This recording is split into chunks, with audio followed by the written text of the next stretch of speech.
जय श्री कृष्णा। प्रिय दर्शकों, आप सभी का स्वागत है हमारे इस YouTube चैनल पर।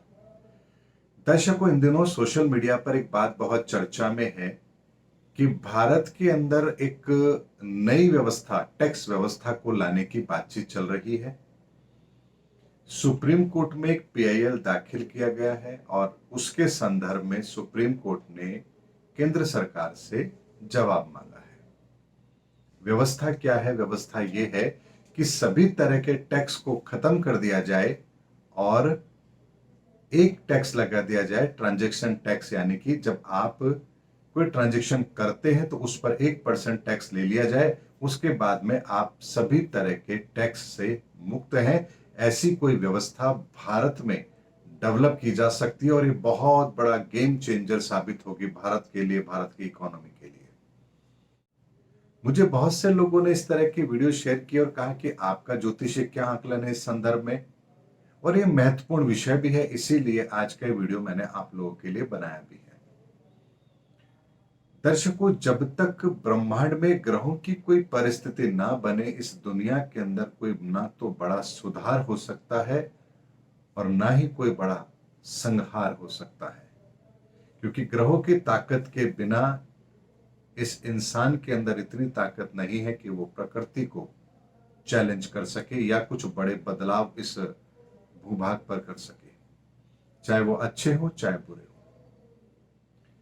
ऐसी ही एक बात अगर आपको ध्यान हो तो 2014 के अंदर भी बहुत पॉपुलर हुई थी, जब स्वामी रामदेव जी ने भी इस तरह की बात चलाई थी कि देश के अंदर एक टैक्स होना चाहिए, यानी कि ट्रांजैक्शन टैक्स होना चाहिए। एक बार आपने पैसा निकाला, उसी समय आप पर टैक्स लग गया, उसके बाद आपको कुछ भी करने की आवश्यकता नहीं है। आज 9 साल निकल चुके हैं, लेकिन आज तक उस पर कोई कार्रवाई भी नहीं हुई है और फिर ये बात हम लोगों के सामने आई है। दर्शकों, इस साल का राजा बुध है, इसीलिए इस तरह की बात का उठना स्वाभाविक है। इस साल का राजा बुध है, लेकिन मंत्री शुक्र है, इसीलिए आपने सोने चांदी के भाव में तेजी भी देखी है और मार्केट को अपने नए हाई पर जाते हुए भी देखा है। और इस साल का सेनापति गुरुदेव बृहस्पति है, इसीलिए आपने इस बार जो गुरु चांडाल योग बना है उसके प्रभाव भी आपने देखे हैं कि हमने किस तरह का बिगड़ता हुआ माहौल देखा है। यानी ग्रहों की वर्तमान में ऐसी कोई परिस्थिति नहीं है और ना ही आने वाले समय के अंदर ऐसी कोई परिस्थिति है जो इस तरह के बड़े परिवर्तन को भारत में या विश्व के किसी और देश पर लागू कराने की ताकत रखती हो। इसीलिए 2027 तक केवल इस तरह की बातें होंगी और कुछ नहीं होगा। भारत में इस तरह के टैक्स को लाने की या इस तरह की व्यवस्था को लाने की कोई भी प्लानिंग अभी हाल फिलहाल नहीं होगी। ये केवल चर्चा का विषय रहेगी, इससे ज्यादा कुछ भी नहीं होगा। लेकिन 2027 के बाद में ये पूरा विश्व किसी एक नई अर्थव्यवस्था के लिए कुछ नए प्रयास करेगा और पूरी दुनिया के अंदर एक नई तरह की अर्थव्यवस्था की संभावनाएं बनेंगी। और 2027 में जो भी सुधार होगा अर्थव्यवस्था को लेकर के, वो केवल भारत में नहीं होगा बल्कि पूरे विश्व में होगा। दर्शकों, ये तो मैंने आपको एक ज्योतिषीय आकलन दिया है कि ग्रहों की परिस्थितियां क्या इस समय पर इस तरह के किसी सुधार को लागू करने की ताकत रखती है, तो उसका स्पष्ट जवाब है इस समय पर ग्रहों की कोई ऐसी परिस्थिति नहीं है कि भारत में इस तरह की टैक्स व्यवस्था को लाने की कोई प्लानिंग की जाए। 2027 तक ऐसा नहीं होगा, लेकिन 2027 के बाद में पूरे विश्व में एक नई व्यवस्था का जन्म होगा, यह बात निश्चित है। तो बात आती है कि क्या 2027 में ऐसा होगा? तो इस बात का आकलन भी मैं आप लोगों को आज जरूर देता हूं। चूंकि मैं फाइनेंशियल मार्केट से जुड़ा हुआ हूं, इसलिए अर्थव्यवस्था को समझना, उसकी बारीकियों को समझना, शेयर मार्केट की बारीकियों को समझना, तेजी मद्दी को समझना, बैंकिंग सिस्टम को समझना, ये मुझे अच्छी तरह से आता है। दर्शकों, एक तरह के ट्रांजैक्शन टैक्स को यदि लगा दिया जाए और उसके अलावा सभी तरह के टैक्स को खत्म कर दिया जाए, ऐसी व्यवस्था व्यवहारिक नहीं है। व्यवहारिक क्यों नहीं है, इसके संदर्भ में मैं आपको कुछ तथ्य देता हूं।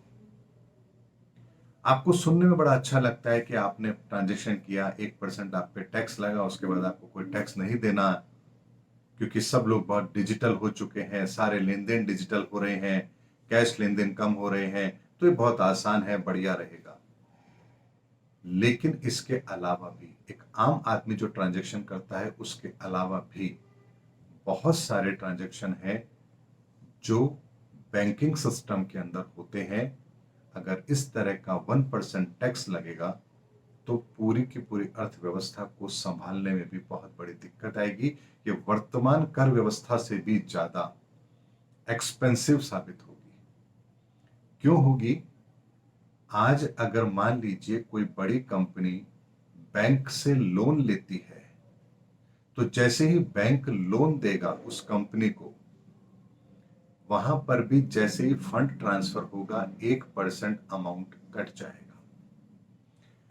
जो कंपनी लोन ले रही है वो जब उस लोन को अपने प्लांट एंड मशीनरी के लिए या सैलरी के लिए कहीं भी जब उसको सर्कुलेट कर रही है, तो वहां भी 1% टैक्स लगेगा।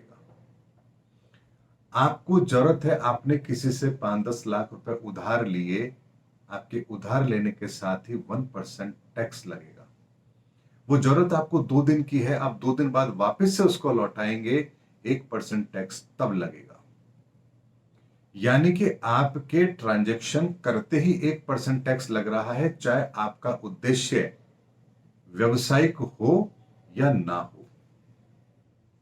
लेकिन आज भी हिंदुस्तान के अंदर ही नहीं, पूरी दुनिया के अंदर भी ऐसे बहुत सारे ट्रांजैक्शंस होते हैं जो व्यवसायिक नहीं होते हैं। कोई माता पिता अपने बच्चों को गिफ्ट देते हैं, आप कोई उधारी लेते हैं, थोड़े दिन के लिए आप उधार लेते हैं, 10-5 दिन की आपको जरूरत पड़ी आप उधार लेते हैं। बैंक भी बोरिंग करते हैं, बैंक भी थोड़े टाइम के लिए यानी शॉर्ट टर्म के लिए, आरबीआई भी लेता है। तो क्या उन सब पर भी 1% टैक्स लगेगा? ये व्यवहारिक बिल्कुल भी नहीं है, क्योंकि हजारों करोड़ रुपए के ट्रांजैक्शन होते हैं डेली।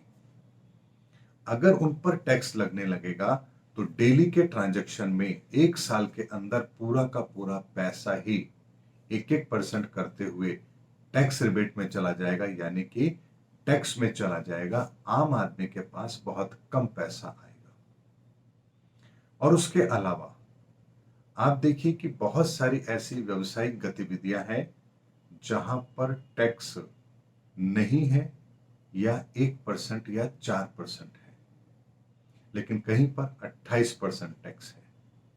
अगर पेट्रोलियम प्रोडक्ट पर भी टैक्स खत्म हो गया तो जो लाखों करोड़ रुपए का राजस्व आता है, उसकी पूर्ति कैसे होगी?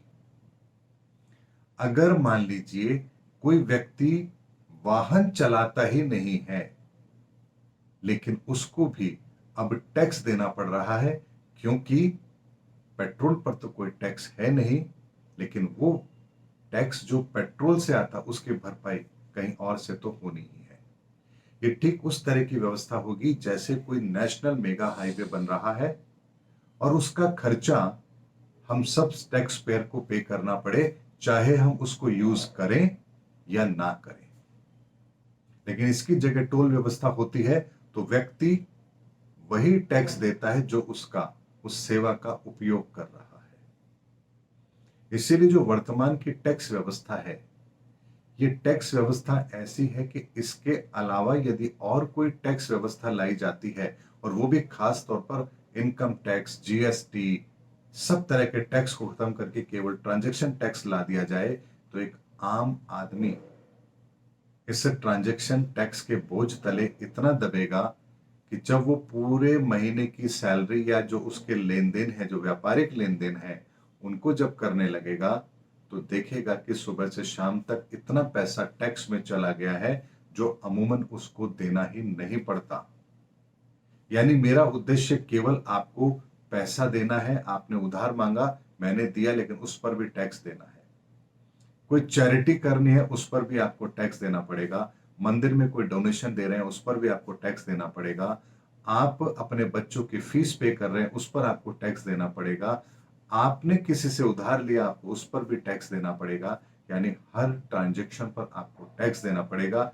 और ऐसा होने पर बहुत बड़ी संभावना बनती है कि लोग वापस से कैश ट्रांजैक्शन की ओर अपने आप को लेकर के जाएंगे। इसीलिए व्यवहारिकता ये नहीं है कि वन टैक्स लगा करके इस चीज को एप्लीकेबल कर दिया जाए।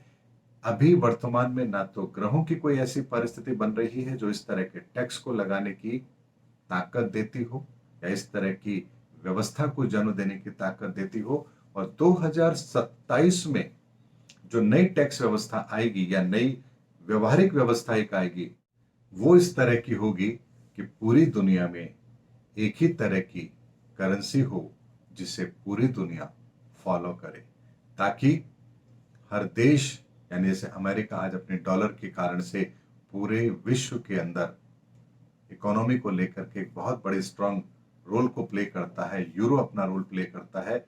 इस तरह की व्यवस्था को खत्म करके एक नई व्यवस्था का जन्म हो, ये व्यवस्था जरूर 2027 के बाद में आएगी, क्योंकि तब ग्रहों की परिस्थिति यानी शनि का सुधार मेष राशि के अंदर इस तरह के सुधार को जन्म देने की ताकत रखता है।